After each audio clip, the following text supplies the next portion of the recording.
Hello guys! Hindi ako kape ngayon, Milo. Dahil matutulog ako ng maaga dahil bukas may taping ako. Hi Dane!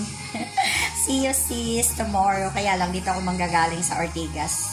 Hindi sa Las Piñas. Andito po ako sa Ortigas Extension, Pasig City. Dito sa bahay ng aking bunso sister. Oo. Eto, nagmamaylo muna ako bago matulog. Kasi nga, matulog muna ako, tapos gigising ako ng 3 a.m.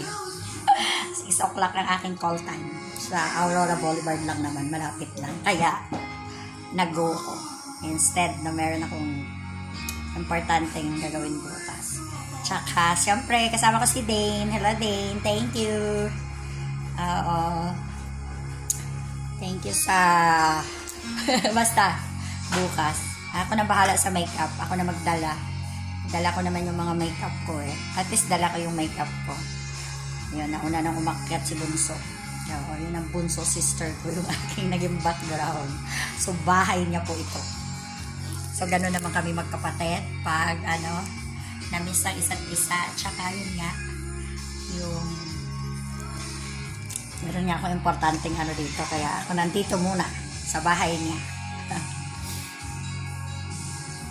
So, bago ko tulog, mag-Milo muna. Ang init, kaya kinakutsara ko muna. Hindi ako kape ngayon, Milo. Kasi kung magkape ako, hindi na ako makatulog. So, kailangan ko matulog hanggang 3 a.m.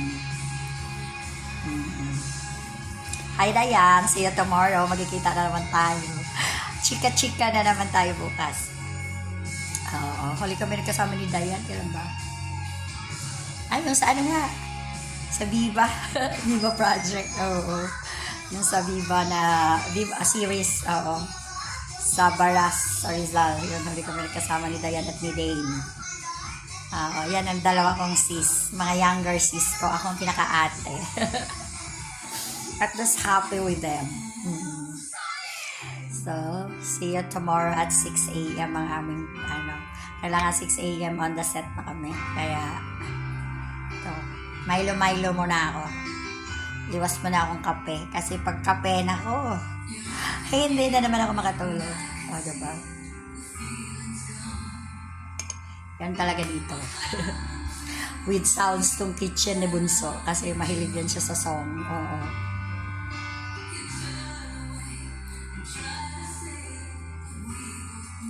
Kasi sabi ko, nag-skyflex lang ako. Dahil gabi, mahirap. Baka lumobo tayo. So, after Milo, akyat na din ako para matulog. Hanggang 3 a.m. Okay guys, bye. Have a blessed night. I love you all. Bye.